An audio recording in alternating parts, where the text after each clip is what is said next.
40 কদম হাঁটিয়া আসবে স্বজন মুনকারে নাকির হাজির হইবে রে তখন বলেন 40 কদম হাঁটিয়া আসবে রে স্বজন মুনকারে নাকির হাজির হইবে রে তখন ঘুমটা খুলিয়া সওয়াল মুসলিম ভাই ঘুমটা খুলিয়া সওয়াল করিবেন তখন 40 কদম হাঁটিয়া আসবে রে স্বজন বলেন মুনকার নাকির হাজির হইবে রে তখন কি সওয়ালের কি জবাব হইতে যে পারে সময় থাকিতে ও জানিও তারে ও জানিও তারে বলেন কি সওয়ালের কি জবাব হইতে যে পারে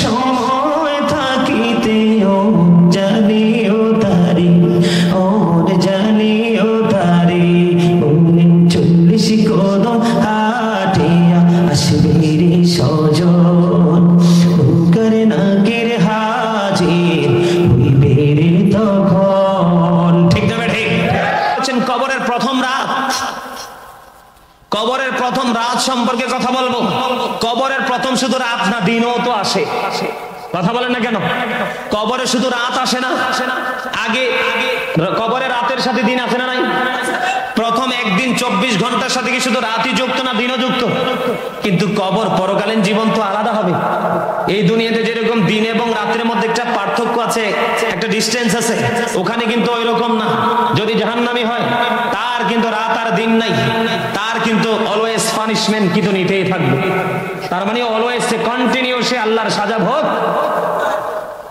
বলে হুজুর এটা কোথায় পেয়েছেন ওই যে আমি একটু আগে বন্ধু আয়াতটা তেলাওয়াত করেছি গভীর মনোযোগ বন্ধু আল্লাহ রাব্বুল আলামিন বলে দিয়েছে যখন কবরটা ওপেন হয়ে যাবে রে কবর যখন বন্ধ ওপেন হয়ে যাবে কবরটা যখন বন্ধ উন্মুক্ত করে দেওয়া হবে ওই দিন আমরা প্রত্যেকেই জানতে পারবো কে কি করেছি আর কি করিনি বলেছে কে আল্লাহ রাব্বুল আলামিন বলেছেন ওয়া ইযাল কুবুরু বুসিরাত আলিমাত নাফসুম মা কদ্দামাত ওয়া আখরাত জোরে জোরে আল্লাহু আকবার আপনাদের জীবনে কোনোদিন বোবা মানুষ দেখছেন নি দেখেন নাই বুঝি কথা বলতে পারেন আর কি এরকম বোবা মানুষ দেখেন নাই বাংলাতে আঞ্চলিক ভাবে বেহা বলে বেহা কি বলে দেখছেন নি ও কি কথা বলতে পারে ইশারায় ইঙ্গিতে বলে আপনার সেই বোঝার ক্ষমতা নেই বোবা মানুষের কাছে আগামীকালকে কি একটু সময় দিবেন যদি এই এলাকাতে থাকে যদি জীবনে কোনোদিন চলার পথে দেখাও হয় তার সাথে একটু দেখা করবেন দেখা করার পরে দেখবেন তার জীবনটা কত কঠিন আর আপনার জীবনটা কত মধুময় প্রেমময় শুধুমাত্র আপনার কাছে বাক শক্তি আছে তার কাছে বাক শক্তি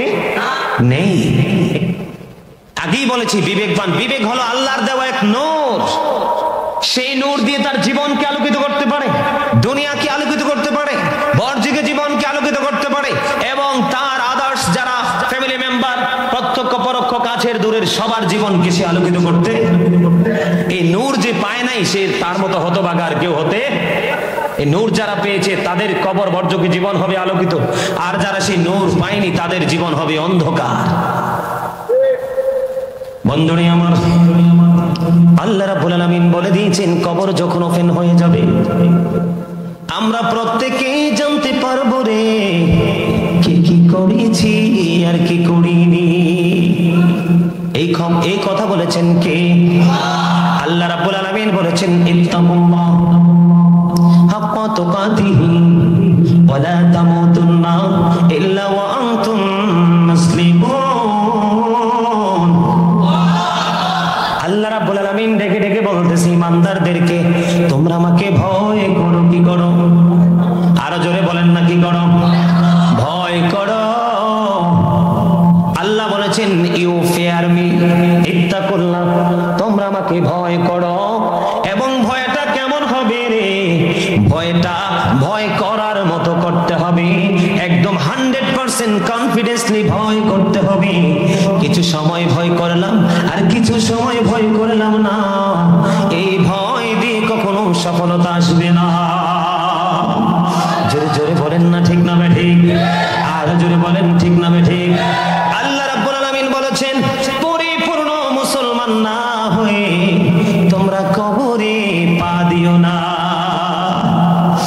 ও চট্টগ্রাম, এই পটিয়ার মানুষগুলো কোথায় রে? রাঙ্গুনিয়ার মানুষগুলো বন্ধু তোমরা কোথায়? কেমন করে বসে আছো ঘরে রে? একটা বার কি ভাবলা না পৃথিবীতে আসার কিন্তু একটা সিরিয়াল আছে, যাওয়ার কোনো সিরিয়াল নাই রে। দাদা দাদু মা বাবা দুনিয়ার বুকে বেঁচে আছে, সন্তান এসে বন্ধু 5 বছর 15 বছরের মধ্যে উড়াল দিয়েছে।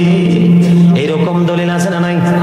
আজকে আসার সময় আমার কাছে চাচা একটা ফোন এসেছে, 20 বছরের একটা ছেলে হঠাৎ করে অসুস্থ হয়ে মুখটা নিচের দিকে দিয়ে পানিতে পড়ে গেল, সঙ্গে সঙ্গে ওখানে সে মৃত্যুবরণ করেছে। ইন্না লিল্লাহি ওয়া ইন্না ইলাইহি রাজিউন। বন্ধু, এমন জীবন আমাদের জীবনেও আসবে, এমন মুহূর্ত আমাদের জীবনেও আসবে। সেই মুহূর্তের জন্য সদা সর্বদা আমাদেরকে প্রস্তুত থাকতে হবে, ঠিক না ঠিক? বন্ধুরে আমার, আল্লাহ বলেছেন তোমরা আমাকে ভয় করার মতো ভয় করো, পরিপূর্ণ ঈমানদার না হয়ে কবরে পা দিও না। আরেক জায়গায় আল্লাহ বলেছেন ওয়াইদাল কবরু বুসিরাত আলিমাত নাফসুম মা কদ্দামাত ওয়া আখারাত। কবর যখন বন্ধ ওপেন হবে, উন্মুক্ত হয়ে যাবে, আমরা সবাই দেখতে পাবো কে কি করেছি আর কি করিনি। এটার মধ্যে কোনো ধরনের কোনো বাধা পর্দা থাকবে না। বন্ধুরে আমার, আল্লাহ রাব্বুল আলামিন এই কারণে বলেছে পরিপূর্ণ মুসলমান না হয়ে তোমরা কবরে যেও না। তার কারণ কি জানেন? আল্লাহর হাবিব সরকারে দো জাহান ইমামুল মুরসালিন রাহমাতাল লিল আলামিন, আল্লাহ রাব্বুল আলামিন নাম রেখেছেন হাবিবুল্লাহ। আল্লাহর প্রিয় হাবিব হাবিবুল্লাহ অত্যন্ত চমৎকার ভাবে তিনি বলেছেন বন্ধু, আল কবরু রাওজাতুম মির রিয়াদিল জান্নাতি হুফরাতুম মিন হুফারিন নার। রাঙ্গুনিয়ার মানুষ, আমার ভাই আমার বাবারা, আমি আমার মা বোনদেরকে ডেকে ডেকে বলছি গো, আমার নবী বলেছেন কবরটা জান্নাতের একটা বাগান হবে এবং জাহান্নামের একটা গর্ত হবে। যেমনি পৃথিবীর মানুষগুলো একজনে বেছে নিয়েছেন বন্ধু সুন্দর এবং পবিত্র রাস্তা, আর একজন বেছে নিয়েছে 100% নোংরা রাস্তা, ঠিক না ঠিক? আল্লাহর হাবিব সরকারে দো জাহান তিনি বলে দিয়েছেন বন্ধু, কবরটা জান্নাতের একটা টুকরা হবে। কি হবে? কথা বলেন না? জান্নাত মানে বেহেশতের একটা টুকরা হবে, বাগান হবে, আর জাহান্নামের একটা বন্ধু গর্ত হবে। জোরে জোরে বলেন না নাউজুবিল্লাহ, একবার বলেন না সুবহানাল্লাহ। ও বন্ধু, এখানে ভালো এবং মন্দ দুইটা আছে, নেগেটিভ এবং পজিটিভ দুইটা আছে। আপনি কোনটা আইডেন্টিফাই করবেন আপনার জন্য এটা আপনার ব্যক্তিগত ইখতিয়ার, ঠিক কিনা বলেন? আমি আজকে বন্ধু আপনাদেরকে বোঝানোর চেষ্টা করব রে, সুন্দর করে সূক্ষ্মভাবে অল্প কথা দ্বারা বোঝানোর চেষ্টা করব। আল্লাহ রাব্বুল আলামিন আমাদেরকে দায়িত্ব দিয়েছেন বন্ধু, যারা কোরআন এবং হাদিসের গোলামি করতেছে, আল্লাহ এবং আল্লাহর হাবিবের গোলামি করতেছে, কোরআন হাদিস নিয়ে যারা তাদের জীবনকে বন্ধু গোলামিতে নিয়োজিত রেখেছে, আল্লাহ রাব্বুল আলামিন অত্যন্ত চমৎকার ভাবে বলে দিয়েছেন ও আনফুসাকুম ওয়া আহলিকুম নার। আল্লাহ বলেছেন save yourself and your families from the fire. তুমি জাহান্নাম থেকে বাঁচো, তোমার পরিবার আহালকেও জাহান্নাম থেকে বাঁচাও। এখন আমরা নিজেরা জাহান্নাম থেকে বাঁচবো এবং আমাদের আওলাদদেরকে জাহান্নাম থেকে বাঁচাবো। বাঁচাতে হলে বন্ধু আমাদেরকে একটা কাজ করতে হবে, যেই কাজটা হলো ঈমানি বলে বলিয়ান হয়। এই দুনিয়াতে যেমন সংসার চালানোর জন্য বাজারের প্রয়োজন হয়, এই দুনিয়াতে চাহিদা মেটানোর জন্য বন্ধু গয়নার গাঁটি লাগে, এই দুনিয়ার চাহিদা মেটানোর জন্য আরো আনুষঙ্গিক কত কাজ করতে হয়। তেমনি ভাবে আপনাকে কবরের প্রথম রাত যদি, প্রথম দিন, প্রথম স্তর যদি অতিক্রম করতে চান, আপনি 100% আগে ইমানদার হতে হবে, অন্যথায় আপনার কোনো উপায় থাকবে না। জোরে জোরে বলেন আল্লাহু আকবার। বন্ধুরে আমার, আল্লাহ রাব্বুল আলামিন চমৎকার ভাবে আমাদেরকে বুঝিয়ে দিলেন, শিখিয়ে দিলেন। বন্ধুরে আমার, হযরত ওসমান রাদিয়াল্লাহু তাআলা আনহু ইসলামের তৃতীয় খলিফা, নাম তো সবাই শুনেছেন, ঠিক না? যাকে জিন্নুরাইন বলা হয়, রাসূলের দুই কন্যার অধিকারী যিনি হয়েছিলেন বন্ধু হযরত ওসমান রাদিয়াল্লাহু তাআলা আনহু। ও বন্ধু, কবর দেখলে এত বেশি কান্না করতো রে, মনে হতো যেন ওনার দুইটা চোখ যেন ঝর্ণা প্রবাহিত হচ্ছে। ও বন্ধু, হৃদয়ের জানালা খুলে তোমরা সবাই শোনো গো, হযরত ওসমান রাদিয়াল্লাহু তাআলা আনহুকে প্রশ্ন করা হলো। হাদিস শরীফের মধ্যে এসেছে বন্ধু, যখন ওনাকে প্রশ্ন করা হলো, ওগো আপনি কেন কাঁদেন গো, আপনার এই কান্নার কারণ কি? যখন জান্নাত জাহান্নাম নিয়ে যখন আলাপ হয়, যখন বেহেশত দোজখ নিয়ে আলাপ হয়, আপনি এত কান্না করেন না, কিন্তু কবর দেখলে কেন আপনি এত বেশি কান্না করেন? ওসমান একটা ডাক দিয়ে বলল, আমার কান্নার কারণ, আমি কেন কান্না করি, কান্নার রহস্য জানতে চাও রে? আমার কান্নার কারণ হলো, আমার নবী বলেছে কবরটা হলো বরজখী জীবনের প্রথম স্টেপ, কবরটা হলো পরকালের জীবনের প্রথম শুরু, প্রথম স্টেপ। এই জায়গায় যদি বন্ধু সে হেঁটে যেতে যায়, তাহলে ও বন্ধু পরবর্তী যে স্টেপগুলো, পরবর্তী যে অপশনগুলো, সবগুলো সে জিতে যাবে রে। এখানে যদি কেউ হেরে যায়, তাহলে তার পুরো জীবনটা বাকি সবগুলো স্টেপ তাকে হাঁটতে হবে, তার জন্য বরাদ্দ হয়ে যাবে অবর্ণনীয় কষ্টের জায়গা জাহান্নাম। জোরে জোরে বলুন না বন্ধু, নাউজুবিল্লাহ। তাহলে ওসমান রাদিয়াল্লাহু তাআলা আনহু, ওনার মতো একজন সাহাবী, এমন ওনার মতো একজন খলিফা, উনি যদি বন্ধু কবর দেখলে কান্না করতে পারে, তাহলে আপনার আমার কবর দেখলে কেমন কান্না করা উচিত? একটু কি ভাবছেন কিনা? কথা বলেন, একটু চিন্তা করেছেন কিনা? একটু চিন্তা আমরা করি নাই, কারণ চিন্তা করার সময় আমাদের নাই। আমাদের শুধু চিন্তা হলো দুনিয়া, দুনিয়া, দুনিয়া, ঠিক কিনা বলেন? আল্লাহ রাব্বুল আলামিন পবিত্র কালামে হাকিমে বন্ধু সূরা আলে ইমরানের 185 নম্বর আয়াতের শেষ অংশে একবার স্পষ্ট করে বন্ধু তিনি বলে দিয়েছেন, ওয়ামাল হায়াতুদ দুনিয়া ইল্লা মাতাউল গুরুর। এই দুনিয়ার জীবন, এই দুনিয়ার হায়াত একটা ধোঁকা ছাড়া, প্রতারণা ছাড়া কিছুই না। জোরে জোরে বলেন আল্লাহু আকবার। কে বলেছেন কথা? আল্লাহ। আর জোরে বলেন, কে বলেছেন? আল্লাহ রাব্বুল আলামিন তিনি বলে দিয়েছেন বন্ধু, আটলান্টিক মহাসাগরের মধ্যে একটা মানুষ বন্ধু যখন পড়ে যায়, সে কিন্তু একজন সাহায্যের জন্য প্রার্থনা করে। আটলান্টিক মহাসাগর গভীর সমুদ্রের মধ্যে পড়ে থেকে মানুষগুলো বন্ধু যেমনি বাঁচার আকুতি জানায় রে, ঠিক কবরবাসীও এমন হয়ে যায়। বন্ধু কবরবাসী এমন ভাবে তার জীবিত আওলাদের কাছে সাহায্য প্রার্থনা করে। এই যে আজকে মাহফিলে এসেছেন, আপনি তার জন্য হাদিয়া পাঠাবেন। এই হাদিয়া আপনি পাঠিয়েছেন অল্প, হাদিস শরীফ প্রমাণ করেছে আল্লাহ রাব্বুল আলামিন এটাকে পাহাড় পরিমাণ রূপে রূপান্তরিত করে আপনার আওলাদের জন্য হাদিয়া কবুল করে নেবে।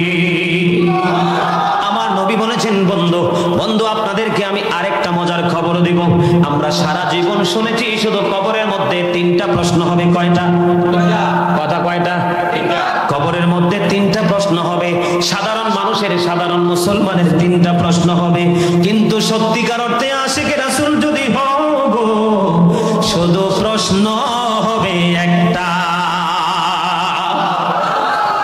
আর জোরে বলেন না সুবহানাল্লাহ। সুবহানাল্লাহ ওয়ালহামদুলিল্লাহ লা ইলাহা ইল্লাল্লাহ, সুবহানাল্লাহ আলহামদুলিল্লাহ লা ইলাহা ইল্লাল্লাহ, লা ইলাহা ইল্লাল্লাহ, লা ইলাহা নবী আমার নূরের পুতুল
সৃষ্টি যাহার ওসিলা আরশ কুরসি লৌহ সৃষ্টি যাহার ওসিলা নিজে আল্লাহ খুশি হইয়া নাম রাখিলেন হাবিবুল্লাহ সুবহানাল্লাহ লা ইলাহা ইল্লাল্লাহ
আলহামদুলিল্লাহ বলেন না, অত্যন্ত সুন্দর হয়েছে এখনকার জিকির।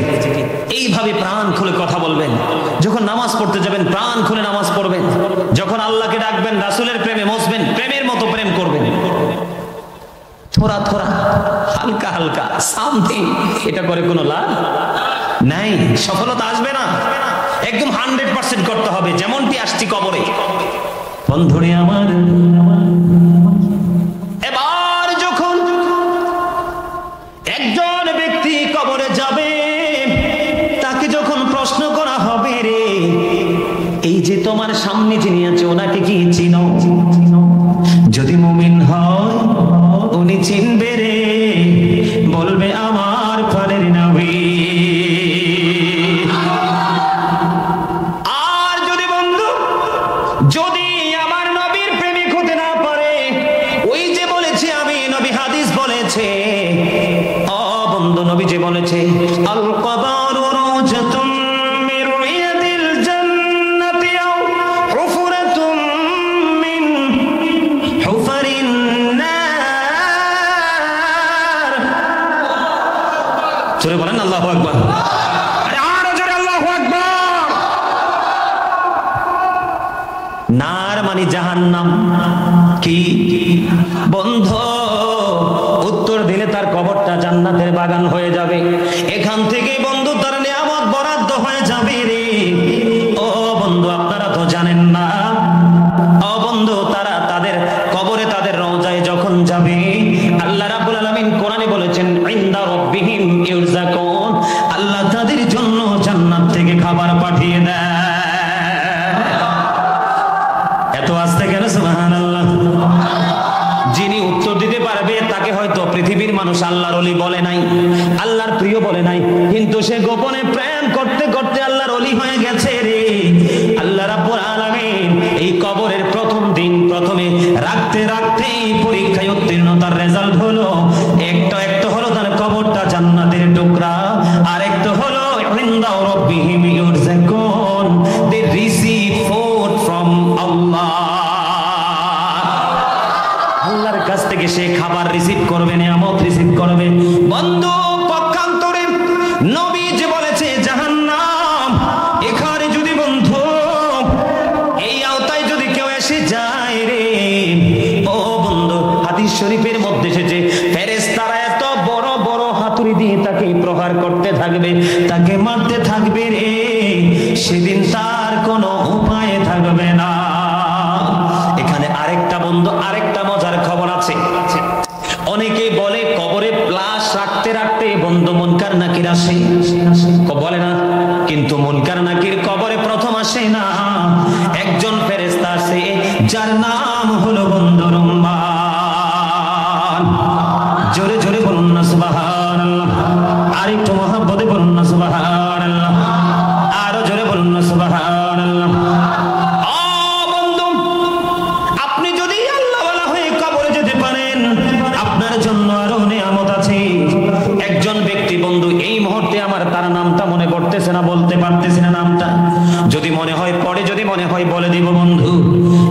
আল্লাহওয়ালা লোক যখন কবরে রাখা হলো, মুহাম্মদ ইবনে নসর রাদিয়াল্লাহু তাআলা আনহুর বাবা, আলহামদুলিল্লাহ বলেন না, এটার নামই হচ্ছে প্রেম। এই নামটা কিন্তু আমার মনে ছিল না, এক সেকেন্ডে আমার মালিক আমার ব্রেনে ঢুকিয়ে দিয়েছে, আলহামদুলিল্লাহ বলেন। বন্ধুরে আমার, মুহাম্মদ ইবনে নসর রাদিয়াল্লাহু তাআলা আনহুর বাবা, উনি মানুষ যখন মরে যাইতো, মরে যাওয়ার পরে বন্ধু তিনি মানুষের জানাজায় অংশগ্রহণ করতে পারলে খুশি হতেন, সুবহানাল্লাহ। আর কবরে প্রাণ ভরে মাটি দিয়ে আসতে এসে পছন্দ করতেন তিনি। মানুষ মাটি দিতে দিতে একদিন বন্ধু এমন একটা ডেড বডি, এমন একটা লাশের জানাজা পড়তে তিনি গেলেন। সবাই জানাজা দিয়ে দিল, জানাজার কাজ বন্ধু সম্পন্ন করে ফেলল। সবাই ধীরে ধীরে আপন আপন গন্তব্যের দিকে চলে গেল। চলে যাওয়ার পরে বন্ধু উনি কি করলেন? দাঁড়িয়ে রইলেন।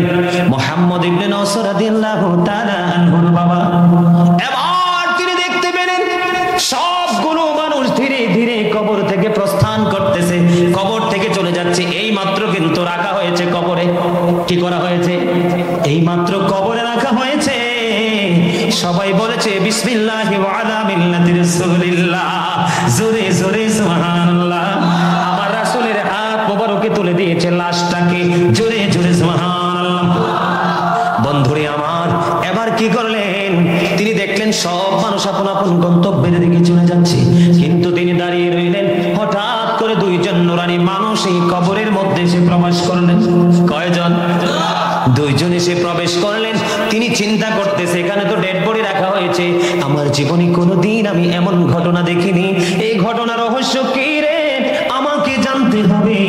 এবার তিনি বন্ধু দাঁড়িয়ে রইলেন। কিছুক্ষণ পরে দেখলেন একজন বের হয়ে গেছে, একজন বের হয়ে গেছে, আরেকজন বন্ধু বের হচ্ছে না। এবার তিনি কি করলেন? অনেকক্ষণ ওয়েট করলেন, অপেক্ষা করলেন। অপেক্ষা করার পরে তিনি কিতাব প্রমাণ করেছে বন্ধু। তিনি কি করলেন? সূরা ইয়াসিন তেলাওয়াত করলেন, সূরা ইয়াসিন তেলাওয়াত করলেন 10 বার। কয়বার? সূরা ইয়াসিন তেলাওয়াত করলেন 10 বার। ও বন্ধু, সূরা মুলক তেলাওয়াত করলেন 10 বার। 10 বার দোয়া বন্ধু তেলাওয়াত করার পরে আল্লাহর দরবারে দুইটা হাত তুলে দিলেন। ওগো মনিব, আমার সামনে রহস্যময় ঘটনা, এটার মূল রহস্য আমি জানতে চাই গো। বন্ধু ওনার দোয়া শেষ হইতে দেরি, সঙ্গে সঙ্গে কবরটা ফাইটা দুইটা টুকরা হইতে দেরি হয় না। জোরে জোরে বলেন আল্লাহু আকবার। সঙ্গে সঙ্গে বন্ধু কবরটা ফাইটা দুইটা টুকরা হয়ে গেল। এবার মুহাম্মদ ইবনে নসর রাদিয়াল্লাহু তাআলা আনহুর বাবা তিনি বন্ধু দেখতে পাইলেন কবরটা ফাইটা যখন দুইটা টুকরা হলো গো, দুইটা টুকরা হওয়ার সঙ্গে সঙ্গে ওই যে একজন এখনো রয়েছে, উনি বের হয়ে অজানা গন্তব্যের দিকে চলে যাচ্ছে। এবার মুহাম্মদ ইবনে নসর রাদিয়াল্লাহু তাআলা আনহুর বাবা ডাক দিলেন, তিনি দাঁড়ায় না। আবার ডাক দিলেন বন্ধু, তিনি দাঁড়ায় না। অনুরোধ করার পরে তিনি দাঁড়ালেন। দাঁড়ানোর পর ওনাকে প্রশ্ন করা হলো, আপনারা কারা? একজন আগে চলে গেছে, এখন আরেকজন চলে যাচ্ছে, আপনি চলে যাচ্ছেন, আপনারা কারা? এবার তিনি উত্তর দিলেন, আমরা পৃথিবীর কোনো মানুষ না, আমরা হলাম আল্লাহ রাব্বুল আলামিনের নূরের ফেরেশতা। আজকে যাকে কবরে দাফন করা হয়েছে এমন একজন আল্লাহওয়ালা, আল্লাহর প্রেমিক, আল্লাহর মাহবুব বান্দা ছিল গো। আল্লাহ রাব্বুল আলামিন আমাদেরকে পাঠিয়ে দিয়েছেন, যদি সে প্রশ্নের জবাব দিতে না পারে তোমরা শিখাইয়া দিও। জোরে জোরে বলেন না সুবহানাল্লাহ। বন্ধুরে আমার, এখানে দুইটা দিক, একটা হলো নেগেটিভ, একটা হলো পজিটিভ। আপনি যদি ভালো পথে হাঁটেন আপনার জন্য ভালো নিয়ামত বরাদ্দ, আপনি যদি বন্ধু উল্টা পথে হাঁটেন আপনার জন্য নোংরা জিনিস বরাদ্দ থাকবে, সেটা হলো জাহান্নাম। ফেরেশতাদের মাইর খাইতে হবে। ওই যে মুনকার নাকির কবরে প্রবেশ করার আগে আরেকজন আসে, তার নাম হলো বন্ধু রুম্মান। তার নাম কি? সে আসে, আসার পরে আপনার জীবনের সবগুলো কর্মকে আপনার হাত দ্বারা লিপিবদ্ধ করাইয়া আপনাকে ঝুলাইয়া দিয়ে চলে যাবে। তারপরে আসবে আপনার কাছে ওই দুই ফেরেশতা। এই জন্য বন্ধু আমি প্রায় সময় বলি, কবরের কিন্তু দুইটা রূপ। কয়টা? হাদিস শরীফ থেকে প্রমাণিত হলো কয়টা রূপ? দুইটা রূপ। একটা হলো জান্নাত, আর একটা হলো আপনি যদি নিয়ামত পূর্ণ কাজ করতে পারেন তাহলে আপনার জন্য কবরটা হয়ে যাবে জান্নাতের বাগান, আর জান্নাত থেকে চলে আসবে আল্লাহ রাব্বুল আলামিনের দেয়া নিয়ামত খাওয়ার। আর যদি আপনি পাপী হয়ে মারা যান, কি হয়ে মারা যান? পাপী হয়ে মারা যান, তাহলে আপনার কবরটা হবে কি? জাহান্নাম। কি জাহান্নাম? আপনার জন্য অভিশাপ, লাঞ্ছনা, মানে শাস্তির কোনো শেষ। তবে শাস্তি যে হবে, আমরা সবাই চিনি জাহান্নাম, সবাই চিনি জাহান্নাম, সবাই জানি দোজখ, কিন্তু তার আচরণ কেমন হবে সেটা কিন্তু আমাদের কাছে, অনেকের কাছে আজও জানা। কথা বলেন ঠিক না ঠিক? আচরণ সম্পর্কে আজকে আমি আপনাদেরকে শোনাবো। সর্বপ্রথম বুখারী শরীফ থেকে একটা হাদিস শরীফ, বুখারী শরীফ থেকে একটা হাদিস শরীফ, তারপরে আমি আরেকটা পাড়ে যাব। ছোট্ট করে অল্প সময়ের মধ্যে আপনার এই যে পরকাল হাসর নিয়ে আমি আলোচনা করব। সম্মানিত উপস্থিতি, এই কবর সম্পর্কে, এই কবরের সাথে হাসরের যুক্ত আছে না নাই? হাসর, পরকাল একটার সাথে আরেকটা যুক্ত আছে না নাই? তবে কবরের প্রথম রাতটাই হলো উম্মতের জন্য সবচেয়ে বড় চ্যালেঞ্জিং, সবচেয়ে বড় ভয়ঙ্কর, সবচেয়ে বড় চিন্তার বিষয়। সম্মানিত উপস্থিতি, কবরে প্রথম সময়টা, প্রথম ধাপটাকে অতিক্রম করতে হলে আমাদেরকে 100% আগে ইমানদার হতে হবে, যদি আমরা আমাদের কবরকে জান্নাত হিসাবে পেতে চাই। ঠিক কিনা বলেন? আর পেতে চাইতে হলে সর্বপ্রথম ইমানকে মজবুত করতে হলে প্রথম আমাদের কোন জায়গাটা ঠিক করতে হবে? রাসূলের মহব্বত। কিসের মহব্বত? এই পুরো বিষয়টা নিয়ে ছোট্ট করে শেষের দিকে যদি সুযোগ পাই টপিক আকারে একটা আলোচনা করব। এখন আমি আপনাদেরকে কবরে যাওয়ার পর থেকে বান্দা যদি পাপী হয় তার জন্য বরাদ্দ, কারণ এই বর্তমান প্রজন্মে নেককার কিন্তু খুবই কমই আছে। ভালো কাজ করার মতো মানুষ একবারেই অল্প। যেখানে যাই শুধু পাপ পাপ পাপ। এই যে আপনারা এখানে আজকে অনেকেই একটু জিন্স প্যান্ট পরে আসছে, অনেকেই জিন্স প্যান্ট পরে আসছে, কিন্তু জিন্স প্যান্ট মুসলমান হিসাবে আমাদের জন্য কতটা অভিশাপ এটা কিন্তু আপনারা জানেন না। যেহেতু পরকাল হাসর নিয়ে আলোচনা, আবার এই পোশাকের ব্যাপারটাও আসবে। আপনারা একটু ধৈর্য ধরে সুন্দর করে শুনবেন। জোরে পড়েন আল্লাহুম্মা আমিন। আর জোরে, আর একটু মহব্বতে বন্ধুরে আমার। হযরতে সামুরা ইবনে জুনদুব রাদিয়াল্লাহু তাআলা আনহু থেকে হাদিস খানা বর্ণিত। হাদিস শরীফ এসেছে বন্ধু বুখারী শরীফের মধ্যে। আল্লাহর হাবিবের সব সময় একটা অভ্যাস ছিল, সাহাবায়ে কেরামের সাথে যখন দেখা হতো, আলাপচারিতা হতো, তখন আমার নবী তাদেরকে প্রায় সময় প্রশ্ন করতো যে তোমরা খৌফে কোনো কিছু দেখেছো কিনা, মানে স্বপ্ন দেখেছো কিনা। যেটা হাদিস শরীফের ভাষা বন্ধু, আমার না। একদিন আমার নবী সাহাবায়ে কেরাম দেখে প্রশ্ন করলেন কোন স্বপ্ন দেখেছে কিনা। তারা সঙ্গে সঙ্গে উত্তর দিয়ে দিলেন স্বপ্ন দেখিনি। এবার তারা যখন নাকচ করে দিলেন, আমার নবী বললেন আজকে আমি একটা স্বপ্ন দেখেছি, তোমাদেরকে বলতে চাই। এবার সাহাবায়ে কেরাম বন্ধু রাজি হয়ে গেল স্বপ্নের ব্যাখ্যা শোনার জন্য। এবার আমার নবী বলতেছেন আমার কাছে গত রজনীতে 2 জন আগন্তুক, মানে ফেরেশতা আসলো। কয়জন? এদিকে তাকান, মন দিয়ে শোনেন। সম্মানিত উপস্থিতি, আপনাদেরকে আমি বিনীতভাবে অনুরোধ করব, স্টপ ইউর মাউথ এভরিবডি। সবার জবানকে বন্ধ রাখতে হবে। সবার জবানকে কি রাখতে হবে? সবার জবানকে বন্ধ রাখতে হবে। You listening my lecture very attentively. মন দিয়ে কথাগুলো শুনতে হবে।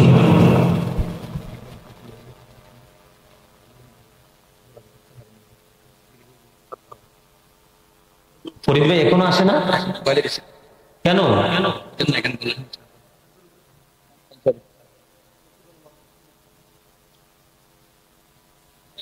আপনারা সত্যিকার থেকে আলোচনা মজা পান না? কার কার কাছে মজা লাগে? হাত দেখছেন কত আস্তে আস্তে তুলছে। নিজে বিচার কি আমি করা লাগবে? কথা বলেন। এই হার নবী বলতেছেন আমি চাইয়া দেখলাম এই রক্তের নদী দিয়ে সাঁতার কেটে কেটে একটা মানুষ কোলে আসতে চায়। কোথায় আসতে চায়? একটা মানুষ কুল মানে পারে আসতে চায়, আর আরেকজন বড় বড় পাথর হাতে নিয়ে বন্দুক কোলে দাঁড়িয়ে আছে। যখন সে সাঁতার কেটে কেটে কোলে আসতে চায় রে, ওই লোকটা তাকে পাথর নিক্ষেপ করে দেয়, মানে আসতে দেয় না। এমনি করে করে বন্ধু অলওয়েজ কন্টিনিউ চলতেছে। আমার নবী বললেন, নবীর সঙ্গীদেরকে বলবেন, সঙ্গীরা তোমরা বলো না এই নদীটা কি এবং এই লোকটা কেন এইরকম পরিস্থিতির মধ্যে আছে। এবার আমার নবীকে বলতেছে, নবী গো আপনি সামনের দিকে চলেন। আমার নবী আমার বন্ধু সামনের দিকে চলতে শুরু করলেন। চলতে চলতে আবার গিয়ে দেখলেন বিশাল কালো বিশ্রী চেহারার কুচ্ছিত চেহারা শুধু আগুন বৃদ্ধি করতেছেন আগুনকে। আমরা চুলায় দেখবেন যত বেশি লাকড়ি দেই আগুন তত বেশি বৃদ্ধি পায়, ঠিক কিনা বলেন? আমি নিজে আমার অনেক ভক্তবিন্দুদের ব্রিক ফিলের মালিক, বন্ধুরে আমার ব্রিক ফিলে আমি নিজে অনেক ইট পোড়ানোর জন্য আগুন দিয়েছি। দেখছি বালতি ভরে বন্ধু কি রাখে, কেরোসিন রাখে। যখন আগুনটা নিভতে চায় তখন তার একটু কেরোসিন দিলে আগুনটা ধাউ ধাউ করে জ্বলতে থাকে। এবার সামনের দিকে যাওয়ার পরে বন্ধু কুচ্ছিত চেহারার মানুষটাকে দেখলেন। দেখার পরে আমার নবী ওই দুইজনকে প্রশ্ন করলেন, এরা এইটাকে? নবী গো আপনি সামনের দিকে চলুন। আমার নবী সামনের দিকে বন্ধু চলতে শুরু করলেন। চলতে চলতে চলতে চলতে আবার একটু দূরে যখন গেলেন, যাওয়ার পরে দেখতে পেলেন বিশাল এক গার্ডেন, বিশাল একটা বাগান। এই বাগানের মধ্যে এমন একজন মানুষ দেখা যায় যার পা দুইটা পৃথিবীর জমিনে। উনি বলতেছেন আমার মনে হয় মাথাটা আকাশের দিকে লেগে আছে, এত বড় একজন মানুষ। এটা এত ফুলে ফুলে মুখরিত, মনে হয় বসন্তের সব ফুল এই বাগানে শোভা পায়। তিনি বলতেছেন আমি দেখতে পাইলাম ছোট ছোট মাসুম ছোট ছোট বাচ্চাগুলো এখানে খেলাধুলা করতেছে ওই মানুষটার চতুর্দিকে। ওগো নবী, নবী প্রশ্ন করলেন এটা কি, জায়গাটা কি? নবী গো আপনি সামনের দিকে চলুন। এইবারও ঘটনার সত্যতা রহস্য উদ্ঘাটন হয়নি। যাইতে যাইতে সামনের দিকে বন্ধ গেলেন, একটা গাছের মধ্যে চড়লেন। চড়ার পরে তারা যখন আরোহণ করলেন, যাইতে যাইতে হঠাৎ করে এমন একটা জায়গার মধ্যে গেলেন যে জায়গা পৃথিবীর জায়গার মতো না, এত সুন্দর। ও বন্ধু, এটা দেখে আমার নবী মুগ্ধ হয়ে গেলেন। ওখানে গিয়ে দেখলেন একটা মানুষের অর্ধাংশ বিশ্রী আর অর্ধাংশ সুন্দর। কি? একটা মানুষের অর্ধেক কি সুন্দর আর অর্ধেক বন্ধু কি বিশ্রী, মানে দুইটা দিক দুইটা রকম রূপ ধারণ করেছে। এবার নবী বলতেছেন হাদিস শরীফ প্রমাণ করেছে, নজর দিয়ে দেখলাম তাদেরকে যখন অর্ডার করা হলো, তারা যখন বন্ধু সুন্দর একটা কূপে জলাশয়ে যখন তারা গোসল করলো, পুরো বডি নোরানি হয়ে গেছে। বন্ধু এই সুন্দর পরিবেশে থাকার জন্য যখন নবী আরজি জানালেন, এবার নবীর সঙ্গীরা ডেকে ডেকে বলে গো নবী এখনো আপনার এখানে থাকার সময় হয়নি। জোরে জোরে সুবহানাল্লাহ। ঘটনাটা কি বন্ধু? স্বপ্নে কি? আমার নবী ওই ফেরেশতাদের সাথে বন্ধু সফর করতেছে, যেহেতু এখানে থাকার এখনো সময় হয়নি, এখান থেকে প্রস্থান করতে হবে। তাহলে এখান থেকে বিদায় নেওয়ার আগে আমাকে এতগুলো ঘটনার রহস্য জানতে হবে। জোরে জোরে বলুন না সুবহানাল্লাহ। এবার আমি আপনাদেরকে একটা প্রশ্ন করতে চাই। আমার নবী হাদিস শরীফের মধ্যে বন্ধু এসেছে, আপনার প্রত্যেকটা মানুষ তার হাতের তালুটাকে যেমনি স্পষ্ট দেখতে পায়, আমার নবী মাসিক থেকে মাগরিব পর্যন্ত যা কিছু আছে রে সব কিছু আমার নবী হাতের তালুর মতো স্পষ্ট দেখে নিয়েছে। বন্ধুরে আমার, এবার যখন প্রশ্ন করা হলো আমি চলে যাব, এখানে থাকতে পারবো না, যেহেতু আমার এখনো থাকার সময় হয় না, কিন্তু এতগুলো ঘটনা কেন ঘটলো গো? এই ঘটনার রহস্য আমাকে জানতে হবে। জোরে জোরে সুবহানাল্লাহ। আরেকটু জোরে বলেন না সুবহানাল্লাহ। আরে ভাই, মরিচা লোহা যখন মাটিতে ফেলে রাখা হয় তখন কিন্তু মরিচায় ধরে জং ধরে লোহার অস্তিত্বটাকে ধ্বংস করে দেয়, ঠিক কিনা বলেন? ঠিক মানুষ যখন আল্লাহর গোলামি থেকে দূরে থাকে তখন কিন্তু তার কলবে কি জমে? মরিচা জমে। ওই যে আমার ভাই জয়নাল আবদিন সাহেব, ইনি কিন্তু নফস এবং আত্মা নিয়ে যথেষ্ট বয়ান করেছেন, এত চমৎকার বয়ান করেছেন, আমার কাছে অত্যন্ত সুইট লাগছে। আলহামদুলিল্লাহ বলেন না? বন্ধু ওয়াজ বেশি করতে হয় না, বেশি শুনতে হয় না, একটুতে যদি হেদায়েত হয়ে যায়, ঠিক না? ঠিক। এবার এতগুলো ঘটনা রহস্য আপনাদের জানার দরকার আছে না নাই? সবাই জানতে চান কি চান না? আপনারা যে বিষয় দিয়েছেন আমাকে পরকাল হাসর, এই বিষয়ের উপর আলোচনা বন্ধু, সেই বিষয়ের আলোকে বক্তব্য দেওয়া। আমি আজকে নিয়ত করেছি আপনাদেরকে হাদিস শরীফটা বন্ধু আরবি এবং বাংলা দুইটাকে একসাথে করে সময় লাগবে, প্রচুর সময়, ঠিক কিনা? এই জন্য আমরা বাঙালি বাংলা ভাষা আপনাদেরকে বোঝাইতে চাই। এবার বন্ধু প্রথম ঘটনাটা হলো লোকটাকে পাথর মেরে মেরে মাথাটা ভেঙে চড়ে নিস্মার করে দেওয়া হচ্ছে। যখন বন্ধু পাথরগুলো কুড়াইতে যায়, আবার পাথর কুড়াইতে গেলে মাথাটা আবার সুন্দর হয়ে যায়, আবার নিক্ষেপ করে এমনি ভাবে ধারাবাহিক ভাবে চলতেছে। তার অপরাধ ছিল কি রে? তার অপরাধ ছিল সে কোরআন তেলাওয়াত শিখে ভুলে গেছে। জোরে জোরে নাউজুবিল্লাহ। এই জন্য বন্ধু আমি সব কোরআনে হাফেজ কিছু কিছু হাফেজকে আমি এই আমাদের জন্য গজব মনে করি।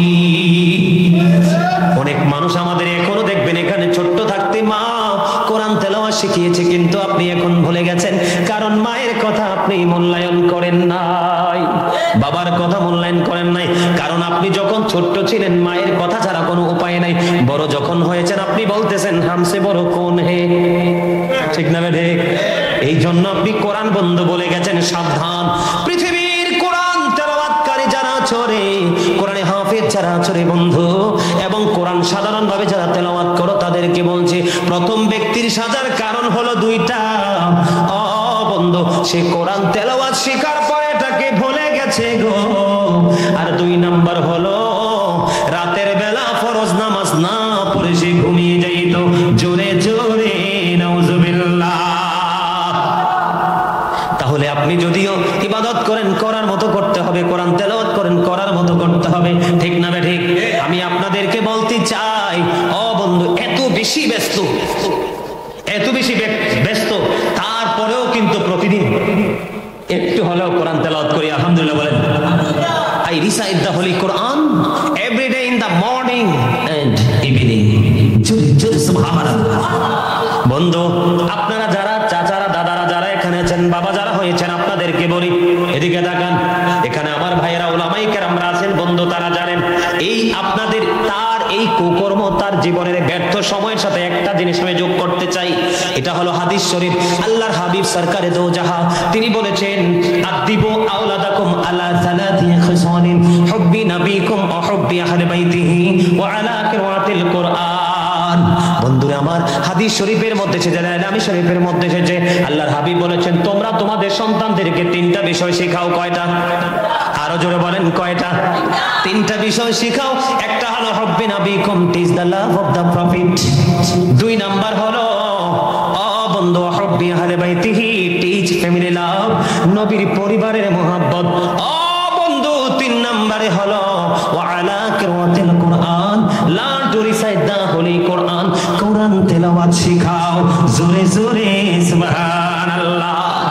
এই জন্য আমি প্রায় সময় বলে থাকি, every parent should take care their children very carefully.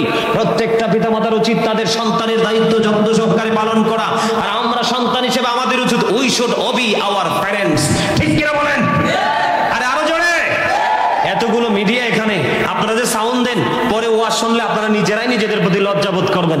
এই কাউন্টটা কিন্তু ক্যামেরাতে আসে না, সাউন্ডটা, তখন কি বলবেন মনে মনে, হায় হায় রে, হুজুর এত সুন্দর করে কথাগুলো বললো, আমরা তো আওয়াজ দেই নাই, এজন্য কিন্তু আমাদের মাহফিলে মানুষ মনে করবে যে এখানে কোনো শ্রোতাই নাই। আসলে কি শ্রোতা কি কম আছে?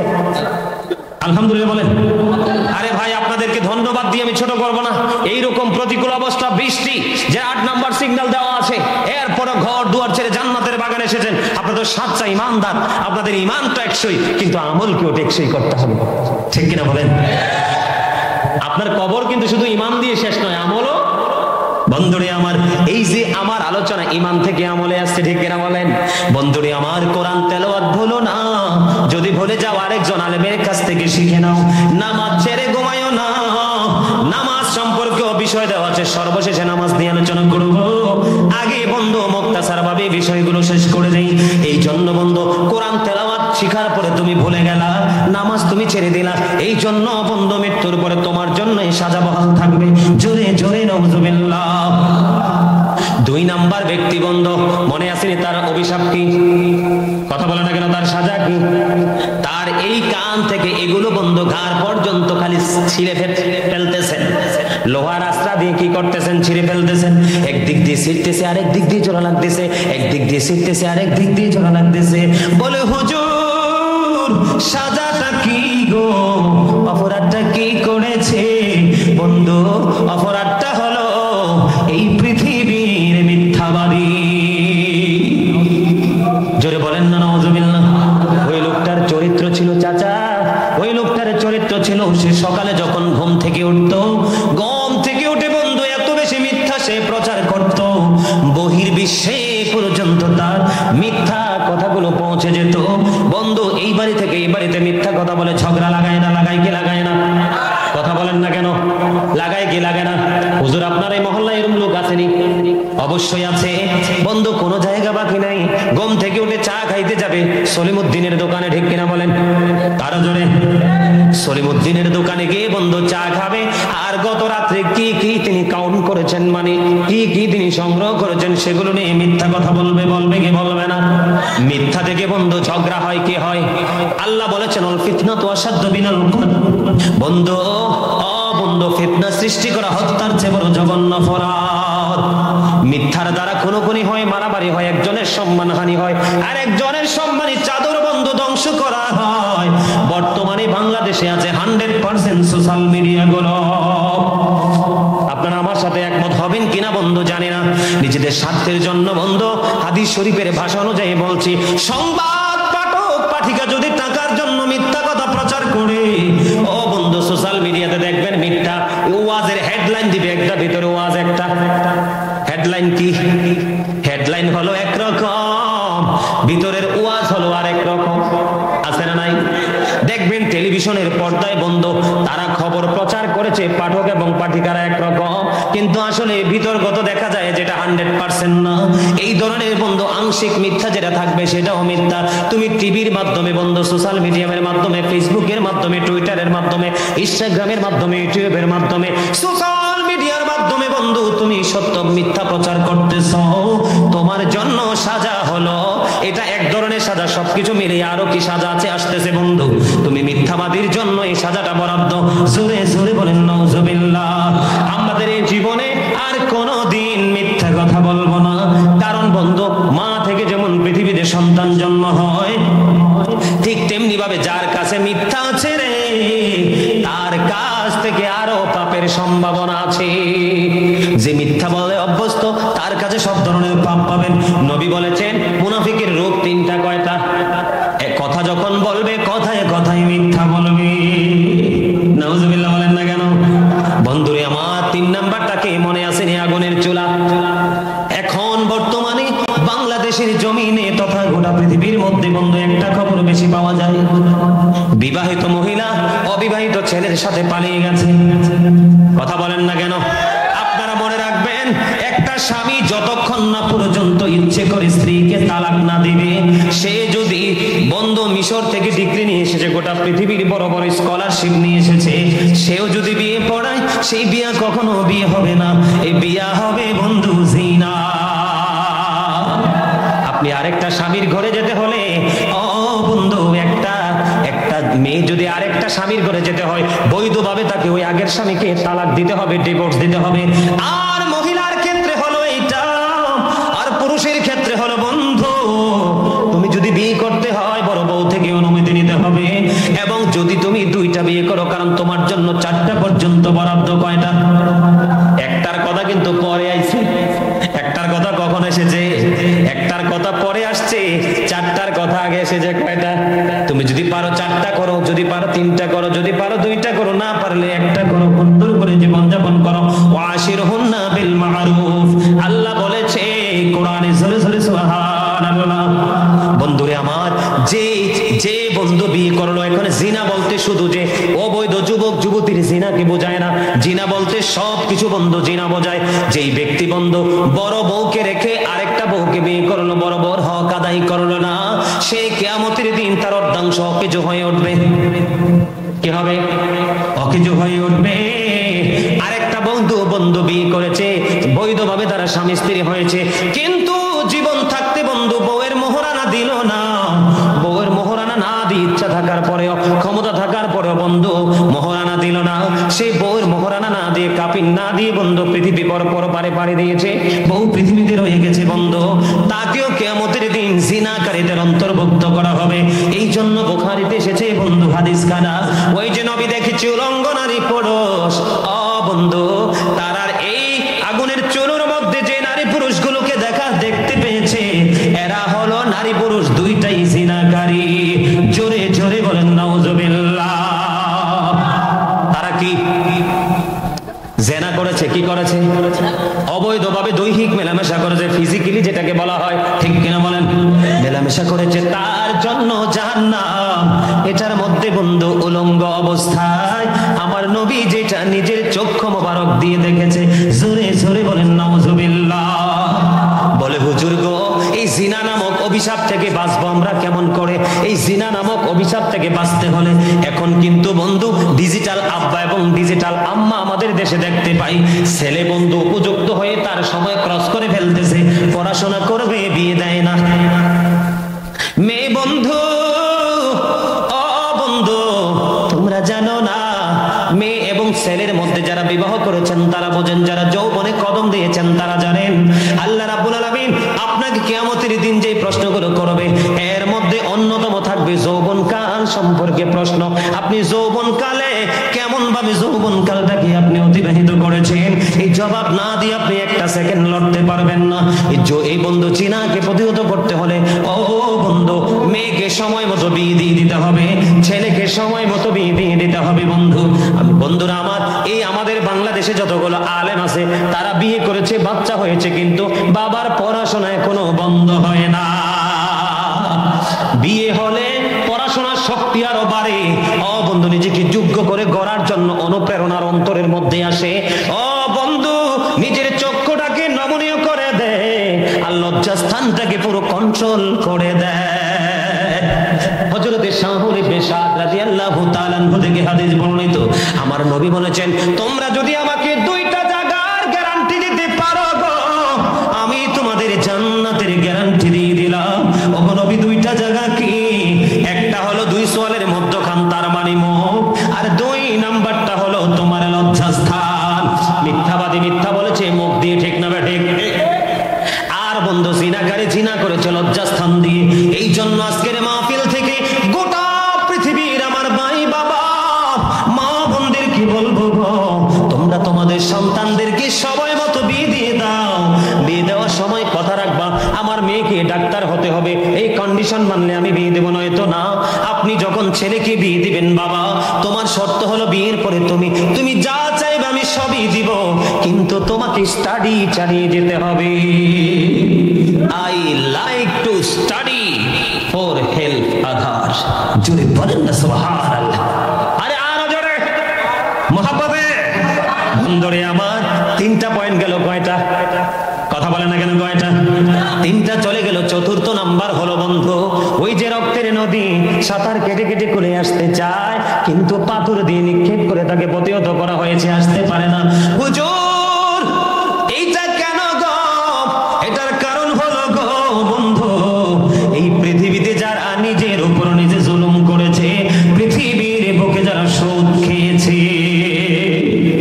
এই পৃথিবীর বুকে সুদ করে আছে না নাই? আমি বন্ধু এই যে পয়েন্টটা আছে, এই পয়েন্ট এই কোডটা নিয়ে বন্ধু অনেক অ্যানালাইসিস করেছি, অনেক অবজারভেশন করেছি, গবেষণা করেছি যে নদীটা তো পানিরও হতে পারতো, কোনো নোংরা জিনিসেরও হতে পারতো, কিন্তু এই জলাশয়টা বন্ধু রক্তের কেন হলো এটা আমার জানা বড় বন্ধু। গবেষণা করতে করতে করতে করতে আমি আইডেন্টিফাই করতে পারলাম। ছোট্ট করে বন্ধু সংক্ষিপ্ত আকারে বলছি, আমাদের শরীরে যে রক্ত হয় কি থেকে হয়? খাবার থেকে। কি থেকে? আমাদের শরীরে যে ব্লাড বন্ধু যুক্ত হয় এটা খাবার থেকে হয়। বলেন কি থেকে? খাবার থেকে হয়। আর এই খাবারটা যদি বন্ধু হালাল হয় রক্তটাও হালাল, আর খাবারটা যদি হারাম হয় রক্তটাও কিন্তু হারাম, ঠিক কিনা বলেন? এই বাংলার জমিনে এই পৃথিবীর বুকে দেখবেন কোটি কোটি টাকার মালিক যারা, তাদের সন্তান ও মানুষ। কথা বলে না কেন? আমি কি মিথ্যা কথা বলছি? সব কোটিপতি না, আবার ব্যতিক্রম কিন্তু কিছু আছে। তবে ম্যাক্সিমামই বন্ধ বড় লোকের বেটা এবং বড় লোকের বেটি নোংরামিতে লিপ্ত হয়, ঠিক কিনা বলেন? এই জন্য আমি বন্ধু প্রায় সময় বলি তার rich are not always happy. ধনীরা সব সময় সুখী না, ঠিক না? ঠিক, ধনীরা সব সময় সুখী না। বন্ধু আপনার হারাম ইনকাম হলে খাবারও হারাম হবে, আর খাবার যদি হারাম হয় বডিটাও কিন্তু কি হবে? বন্ধু এখানে বোঝার বিষয় হলো হালাল খাবার হলে রক্ত হালাল, হারাম খাবার হলে রক্ত হারাম। এখানে বোঝার বিষয় হলো খাবার ছাড়া যেমন রক্ত তৈরি হয় না, ঠিক তেমনি ভাবে আপনার হারাম রক্ত আপনি কালেক্ট করেছেন। এই জন্য ওই নবী দেখেছেন রক্তের নদীর মধ্যে সুদখোর হাবুডুবু খায়, ঢেউ খেলতেছে, ঢেউ খেলতেছে বন্ধু, কোলে আসতে চায়, নাচতে নাচতে কোলে আসতে চায়, কিন্তু ওই পারে যে লোক পাথর নিয়ে দাঁড়িয়ে আছে সে তাকে কোলে আসতে দেয় না, ভয়ঙ্কর পাথর নিক্ষেপ করতেছে। নবীকে উত্তর দিল, ইয়া রাসূলুল্লাহ হাবিব আল্লাহ নবী গো, এরা হলো দুনিয়ার সুদখোর আর ঘুষখোর। জোরে জোরে নাউজুবিল্লাহ। আমাদের দেশে বন্ধু জমি জোর করে দখল করে ভূমিদস্যু আছে না নাই? সুদের মাধ্যমে টাকা ইনকাম করে আছে না নাই? মনে রাখবেন বন্ধু, যিনি সুদ খায়, যিনি সুদ দেয়, যিনি সুদের সাক্ষী থাকে, যিনি সুদের স্ট্যাম্প লেখে, যিনি সুদের টাকা কালেক্ট করার জন্য নিয়োজিত থাকে, সবার জন্য বন্ধু এই রকম বুখারী শরীফের হাদিস এসেছে রক্তের নদীতে বন্ধু সে। আর অন্য একটা হাদিস এসেছে 12টা দলের খুব ভয়ঙ্কর অবস্থা হবে কিয়ামতের দিন, কাল হাসরের ময়দানে। এর মধ্যে সুদখোর ঘুষখোরের একটা লক্ষণ আমি পেলাম, তাদেরকে সুর বানাইয়া জাহান্নামে উঠানো হবে, জাহান্নামে দেওয়া হবে। জোরে জোরে নাউজুবিল্লাহ। এই যে আমরা জুলুম করলাম বন্ধু, এত কিছু করলাম, এটি আমরা নিজের উপর নিজে জুলুম করেছি, ঠিক না ঠিক? আরো জোরে বলেন, আমরা কার উপর জুলুম করেছি? নিজেদের উপর নিজেরা, অন্যের উপর না। কারণ যার থেকে এনেছি কিয়ামতের দিন ট্রান্সফার করে দিতে হবে বন্ধু। সোনা গয়না টাকা পয়সার কোনো ভ্যালু থাকবে না, আপনার আমল দিয়ে দিতে হবে। আমল যদি না থাকে, তার থেকে পাপ এনে তাকে পরিশোধ করে দিতে হবে। একজন হয়ে যাবে বন্ধু চ্যাম্পিয়ন, আর একজন হেরে গিয়ে জাহান্নামে। জোরে জোরে বলেন নাউজুবিল্লাহ। এরপরে বন্ধু ওই যে কালো কুচ্ছিত চেহারার মানুষ মনে আছে নি? এটা হলো বন্ধু, এটা হলো মালিক ফেরেশতা, যিনি জাহান্নামের পাহারাদার। উনিকে দেখেছে, উনি জাহান্নামের আগুনগুলোকে উত্তপ্ত করতেছে, বৃদ্ধি করতেছে। জোরে জোরে বলেন না নাউজুবিল্লাহ। আরেকটু মুহাব্বতে বলুন না নাউজুবিল্লাহ। ও বন্ধু, ওই যে লম্বা লোকটা দেখতে পেয়েছে, ওই লম্বা লোকটা হলো ইব্রাহিম খলিলুল্লাহ। আর ওই ছোট ছোট বাচ্চাগুলো হলো ওই যে আপনাদের অনেকের বাবার সন্তান চলে যায় কিনা ছোট থাকে, বাবা মা সইতে পারে না, ওই ইব্রাহিম খলিলুল্লাহর সাথে জান্নাতে বাগানে তারা খেলাধুলা করতেছে। জোরে জোরে সুবহানাল্লাহ। ওই যে নবী দেখেছেন, অর্ধাংশ কালো আর অর্ধাংশ বন্ধু সুন্দর, অর্ধাংশ অত্যন্ত সুন্দর, অর্ধাংশ বিশ্রী। নবী বলেছে এই দুনিয়ার বুকে অনেক মানুষ দেখা যায়, সে পাপ যেমন করে নেকও তেমন করে, সমান সমান থাকে। তাকে ওই দিন কিয়ামতের দিন আল্লাহ রাব্বুল আলামিন ওই নিয়ামতপূর্ণ পরিপূর্ণ ঝর্ণা, ওই জলাশয়ে তাকে ডুব দিতে বলবে। ডুব দেওয়ার সঙ্গে সঙ্গে সে সুন্দর হয়ে যাবে। জোরে জোরে বলেন সুবহানাল্লাহ। আর জোরে বলেন না সুবহানাল্লাহ। বন্ধুরে আমার, আমি এই জন্য আপনাদেরকে হাদিস শরীফ থেকে কয়েকটা পয়েন্ট তুলে ধরেছি। এই পয়েন্ট দেখে শুরু থেকে যে এইগুলো দেখা যায়, আমরা কি নিজের উপর নিজে অত্যাচার করছি কিনা? কথা বলেন না কেন? আরে ভাই কথা বলে। আল্লাহ কোরআন শরীফে সূরা ইউনূসের 44 নম্বর আয়াতে কি বলছে জানেন? আল্লাহ রাব্বুল আলামিন বলেছেন, ইন্নাল্লাহা লা ইয়াজলিমুন নাসা শাইয়্যান ওয়ালাকিন্নান নাসা আনফুসাহুম ইয়াজলিমুন। আল্লাহ বলেছেন ইন্নাল্লাহা লা ইয়াজলিমুন নাস, Allah doesn't wrong his slave শাইয়্যান ওয়ালাকিন্নান নাসা আনফুসাহুম ইয়াজলিমুন। আল্লাহ রাব্বুল আলামিন বলেছেন আল্লাহ doesn't wrong his slave, we are the ones who do wrong। আল্লাহ বলেছেন আমি আমার বান্দার উপর অত্যাচার করি না। আল্লাহ কি বলেছেন?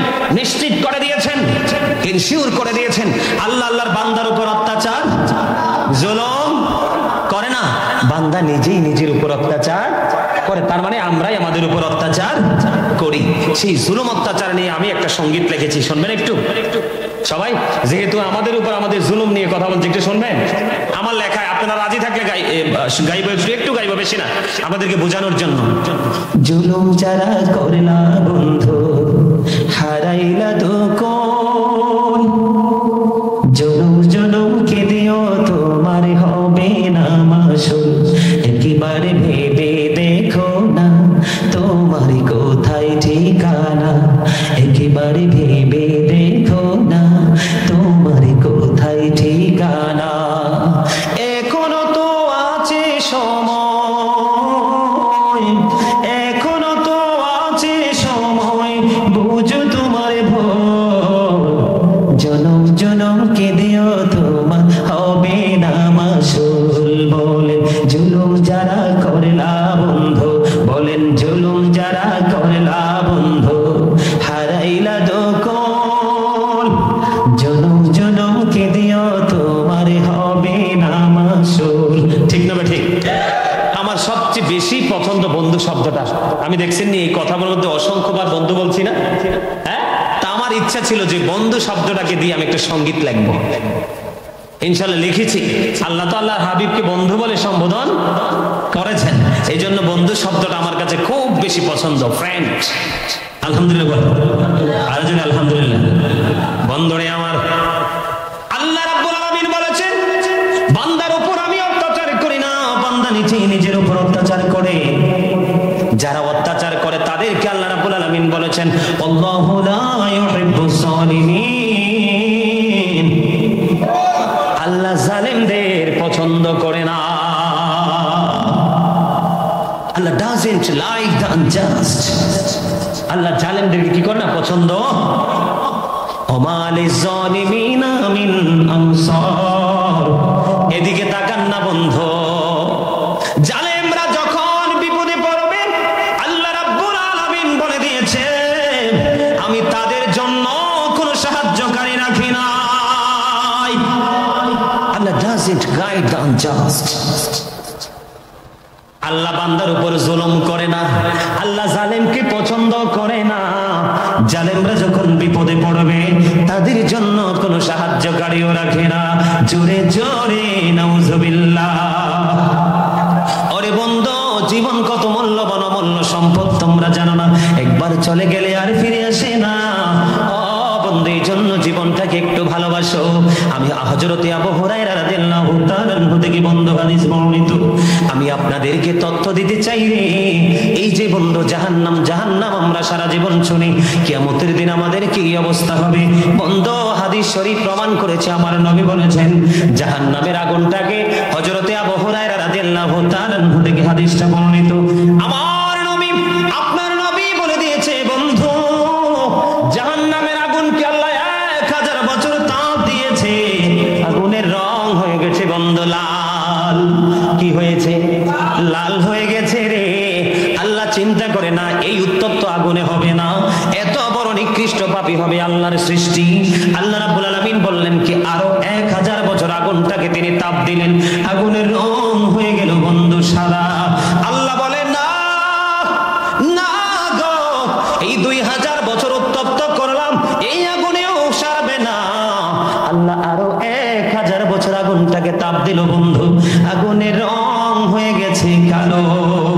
জোরে জোরে নাউজুবিল্লাহ, আরেকটু মহব্বতে বলুন না নাউজুবিল্লাহ। বন্ধু, কেমন করে বুঝাইলে বন্ধু তোমরা বুঝবা? এই দুনিয়ায় যেমনি পানির পিপাসা লাগলে আমরা পানি খাই কিনা, এই দুনিয়াতে যেমনি আমরা পানির পিপাসা লাগলে পানি খাই, কিয়ামতের দিন জাহান্নামীদের কিন্তু পানির পিপাসা লাগবে। কি লাগবে? পানির পিপাসা লাগবে। হযরতে আবু হুরায়রা রাদিয়াল্লাহু তাআলা আনহু থেকে হাদিসখানা বর্ণিত, আমার নবী মেসেজটুকু দিয়ে গেছে রে চট্টগ্রাম রাঙ্গুনিয়ার মানুষ, ও বন্ধু মাথার মধ্যে একটু সেটআপ দিয়ে রাখো, ভবিষ্যতে কাজে লাগবে রে। যখন তাদের পানির পিপাসা লাগবে হাসরের ময়দানে পাপীদের আরো একটা ভয়ঙ্কর সাজা, তাদেরকে উত্তপ্ত গরম পানি দেওয়া হবে, তাদের মাথা দিয়ে ঢালা হবে বন্ধু। এটা যখন ঢালবে তাদের ভিতর থেকে সবকিছু বন্ধু লিকুইড হয়ে বের হয়ে যাবে। ও বন্ধু, পানির পিপাসা মিটবে না। জোরে জোরে নাউজুবিল্লাহ। জাহান্নামের আগুন রেডি করেছে আল্লাহ কত বছর পুড়িয়ে? 3000 বছর রে। কেমন করে সইবা বন্ধু? এখনো সময় আছে রে, তওবা করে নাও। নবীর আশিক আলেমের সাথে আল্লাহর ওলির সাথে প্রেম করো, এই প্রেম তোমাকে মানুষের মতো মানুষ বানিয়ে দেবে। জোরে জোরে বলুন না সুবহানাল্লাহ। বন্ধু, আগুনের এক জোড়া জুতা বানিয়ে দেওয়া হবে। এখন যেটা বলতে চেয়েছিলাম, একটা মানুষের দেহে যতক্ষণ প্রাণ থাকে ততক্ষণে কিন্তু সে মানুষ, কিন্তু যখন পাখি চলে যায় তখন কিন্তু I am a dad, you are dad. ঠিক কিনা বলেন? আমরা সবাই মৃত। ড্যাডের সাথে যদি বডি লাগাই তার মানে মরা দেহ। জীবনে কোনোদিন কি শুনেছেন ড্যাড সোল বলতে? ডেড বডি আমরা অনেক শুনেছি, জীবনে অগণিতবার শুনেছি, ঠিক না বলেন? ডেড বডি, ডেড সোল জীবনে কেউ বলে না। সম্মানিত উপস্থিতি, ডেড সোল বলবে না। সোল হচ্ছে ইংলিশ, আরবিতে বলা হয় রূহ, বাংলাতে বলা হয় আত্মা। Say the soul is the water of my Lord. আল্লাহর ওয়ার্ডার কওলির রূহু মিন আমরি রাব্বি। ফার্স্ট টেন্স আলমে আরোহা, প্রেজেন্ট টেন্স এই পৃথিবী যে আমরা আছি, ফিউচার টেন্স বর্জখী জীবন, কবর থেকে বাকি জীবনটা। এখানে মূল প্রশ্ন হলো কি জিনিস বোঝানোর জন্য আমি আপনাদের এখানে নিয়ে আসলাম, সেটার কারণ হলো তাহলে এখান থেকে বোঝা যায় জীবনে কোনোদিন মরা আত্মা বলতে শুনি নাই, জীবনে কোনোদিন ডেড সোল বলতে শুনি নাই, জীবনে শুধু শুনেছি ডেড বডি বলতে। তার মানে দেহের মরণ আছে, আত্মার কোনো মরণ নেই, আত্মার কোনো মরণ নেই। তাহলে এখান থেকে কি বোঝা যায়? মানুষের আসল সত্তা হলো তার আত্মা। মানুষের আসল সত্তা কি? আত্মা, তার দেহ। এই পৃথিবীতে যেমন এখানে যে একটা মানুষের আত্মা যদি এখানে প্রেজেন্ট থাকে, আমরা যারা আছি, মানে সোজা ভাষা যেটা মন, সোজা ভাষা যেটাকে আমরা বলি কি বলি? মন। এরে তোর মনটা কাজে নাই রে, এরে তোর মনটা ওয়াজে নাই রে, এরে তোর মনটা ক্লাসে নাই, এরকম বলেন আমরা। তার মানে কি? তার আত্মাটা এখানে, এটা তার বডিটা যদিও এখানে আছে কিন্তু তার আত্মাটা অন্যত্র ঘোরাঘুরি করতেছে। তার মানে এখানে তার বসা দিয়ে এই কাজ দিয়ে কখনোই তার পক্ষে সফল হওয়া সম্ভব। আমার ওয়াজ কি আপনারা কিছুটা বুঝতে পেরেছেন? তার মানে এখানে আপনাদের দেহ থাকলে চলবে না, আত্মা থাকতে হবে। মানুষের আসল সত্তা হলো তার আত্মা। কিয়ামতের দিন কবর, হাসর, মিজান, ফুলচেরাত, বর্জখী জীবন, যেটাকে এক কথায় বলে বর্জখী জীবন, পরকালীন জীবন। এই জীবনে আপনার যা কিছু বলা হবে, করা হবে, সব আপনার আত্মাকে ঘিরে হবে। জোরে বলেন না কেন? কি হবে? আত্মাকে ঘিরে। কথা বলবেন সবাই। কি কাকে ঘিরে? আপনাদের আমাদের সবার মাঝে আত্মা আছে না নাই? মনে রাখতে হবে বন্ধু, যখন তোমার কেউ ছিল না তখন ছিলাম আমি, এখন তোমার সব হয়েছে, পর হয়েছি আমি। যখন তোমার কেউ রবে না, রব শুধু আমি। আমার কাছে আসতে হবে, মনে রেখো তুমি। ঠিক না ঠিক? এই কথাকার পৃথিবীর কারণ আল্লাহ। মিনহা খালাকনাকুম ওয়া ফিহা নুঈদুকুম ওয়া মিনহা নুখরিজুকুম তারাতান উখরা। কি বলেন ভাই? ঠিক না ভাই? ঠিক। কথা কি অস্বীকার করার সুযোগ আছে? মরতে হবে না? মরতে হবে না? অবশ্যই হবে, মরতে অবশ্যই হবে। কাগজি কাটি গাড়ি ঘুড়ি বানা কা উড়াতা হ্যায় আসমান মে, ঘুড়ি বেচারা কিয়া করেগা রশি মৌলা কা হাত মে। ঠিক কিনা বলেন? কাগজ কেটে ঘুড়ি বানাইয়া, রশি লাগাইয়া ঘুড়িকে ছেড়ে দিলাম, মনের আনন্দে ঘুড়ি বায়ুর সাথে নাচতেছে। ঘুড়ির মূল, রশির মূলটা কোথায়? মালিকের হাতে। কোথায়? কোথায়? আরে জোরে বলেন, কার হাতে? আরো জোরে বলতে হবে। আমরা নবীর সেনা, আমরা নবীর আশিক। আমাদের সাউন্ড ছোট হলে চলবে না, আকাশ বাতাস মুখরিত করতে হবে, মদিনাওয়ালাকে রাজি করতে হবে। আল্লাহ রাব্বুল আলামিন বলে দিয়েছেন, আমার হাবিবকে যদি রাজি করতে পারো তাহলে আমি খোদা তোমার হয়ে গেলাম। লৌহ কলম পর্যন্ত তোমার হাত চলে আসলো না। উইকলি কথা, কনফিডেন্সলি কথা বলতে হবে। ঘুড়ি যখন বায়ুর সাথে ঘুরতেছে, মালিকের সময় হলো, মালিক নাটাই ধরে টান দিল। চাচা বলেন, ঘুড়ি কি আর বায়ুর সাথে থাকতে পারবে? ঘুড়ি কোথায় আসবে? মালিকের হাতে চলে আসবে। তখন কিন্তু ঘুড়ির পাওয়ারটা লেস হয়ে গেছে। কথা বলেন ঠিক না ঠিক?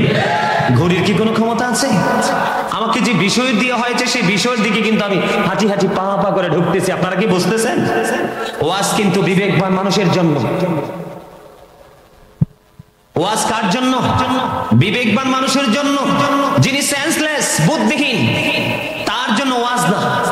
আমি বিশ্বাস করি আপনারা অত্যন্ত বুদ্ধিমত্তার দূরদর্শিতা আপনাদের মধ্যে আছে। কেননা আপনাদেরকে খুশি করার জন্য। আমি গাজী সুলাইমান কাউকে খুশি করার জন্য বলে না, একদম রিয়েলি যেটা সেটাই বলে। যেই বৃষ্টি, গুড়ি গুড়ি বৃষ্টি, আপনার কম্বল মুড়ি দিয়ে, ল্যাপ মুড়ি দিয়ে, বিশেষ করে উপরে যদি টিনের ছাউনি থাকে, টিপ টিপ বৃষ্টির ফোঁটা পড়ছে, এই বৃষ্টিতে ঘুম কিন্তু অনেক মজা। ঘুম কি?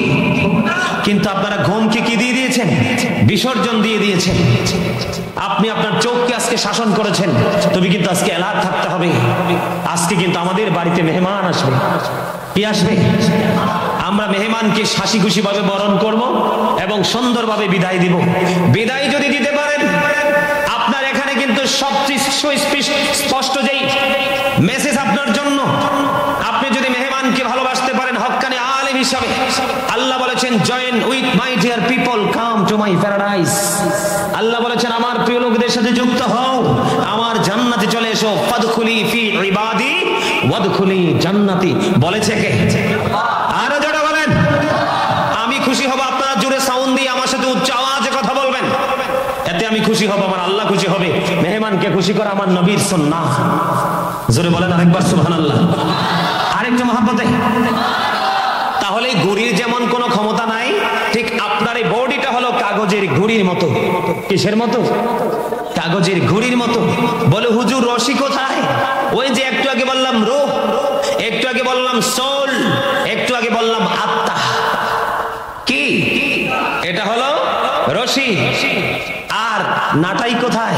আজরাইল। কে? আজরাইল। মালিক কে? There is no God but Allah, লা ইলাহা। আল্লাহ ছাড়া কোনো উপাস্য নেই, কোনো মাবুদ নেই, কোনো ইলাহ নেই। তিনি অর্ডার করেছেন, রশি ধরে টান দিয়েছেন। Just time, no complain, no argument. কোন তর্ক বিতর্ক, কোন ধরনের কথোপকথন চলবে? আমাকে কি করতে হবে? চলে যেতে হবে। এই জন্য সূরা ইনফিতর থেকে 30 পারায় সূরা ইনফিতর থেকে ছোট্ট একটা আয়াত আমি তুলে এনেছি। وَإِذَا الْقُبُورُ بُعْثِرَتْ عَلِمَتْ نَفْسٌ مَا قَدَّمَتْ وَأَخَّرَتْ جُرِيجُ اللَّهُ أَكْبَرُ। আমি বোঝাই পাই না। গতকালকে আপনাদের এই জায়গার মনে 3 থেকে 4 গুণ বেশি হবে না মানুষ? 3 থেকে 4 গুণ মানুষ হবে। 2.5 ঘন্টা আলোচনা করেছি, অনর্গল ভাবে বৃষ্টি। আমার এই সোফার এই সাইড গুলো ভিজে গেছে, আমার এই যে একদম ভিজে, মনে হয় যে আমি পানির ঝাউস থেকে কাপড়টাকে মানে ভিজাইয়া উঠাইছি, এরকম ভাবে হয়ে গেছে। আমার পায়ের নিচে পাতা পরিমাণ পানি, পা রাখলে পানি থই থই করে মনে হয়। এইরকম বৃষ্টিতে টানা 2.5 ঘন্টা আমি ভাবছি একটা মানুষও থাকবে না, সবগুলো মানুষ। এর মধ্যে ম্যাক্সিমাম, আজকে তো এখানে মুরব্বী নাই বললেই চলে, ওখানে মনে হয় 50%-এর চেয়ে বেশি ছিল আপনাদের মতো মুরব্বী। আলহামদুলিল্লাহ বলেন। আর আজকে আপনাদের এত সুন্দর পরিবেশ, বিশ্বাস করেন আমি পরিবেশ দেখে আমি খুশি হয়ে গেছি যে নবীর আশিক সত্যিকার অর্থে। না হয় আজকে মাহফিলটা কিন্তু আপনারা না করলেও পারতেন, ঠিক না ঠিক? এটা আপনাদের ঈমান। এই ঈমান আপনার কবরে গেলে কাজে আসবে। কি করবে? এই যে আপনার